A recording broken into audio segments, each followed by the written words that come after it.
কলেজে আসার পর এতটা চাপ বেড়ে যাবে ভাবতেই পারিনি, বিশ্বাস করো।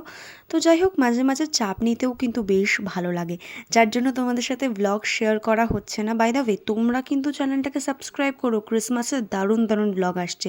প্রথমে আমি পুজো দিয়ে নিয়ে খাওয়া দাওয়া করে রেডি হয়ে গেছি। বেসিক্যালি এত সকালে আমাদের কলেজের ক্লাস থাকে না, সামনে অনেকগুলো প্রোগ্রাম আছে, গ্রুপ প্রজেক্টস আছে, সেই জন্য আমি আমার গ্রুপকে ডেকেছিলাম, একটা মিটিংয়ের খুব দরকার, তাছাড়াও বিভিন্ন অফিসিয়াল কাজ ছিল। আমরা যখন কলেজে গেছি তখন কলেজটা প্রায় অনেকটাই ফাঁকা ছিল। আর এই হলো আমার গ্রুপ। তো আমাদের সব কাজ মিটে যাওয়ার পর আমরা একটু মাঠে গেছিলাম ফুটবল ম্যাচ দেখতে, মানে আমাদের কলেজের মাঠে। তারপর বেলার দিকে একটা ক্লাস ছিল, সেটা কমপ্লিট করে দুপুর নাগাদ বাড়ি এসে গেছি।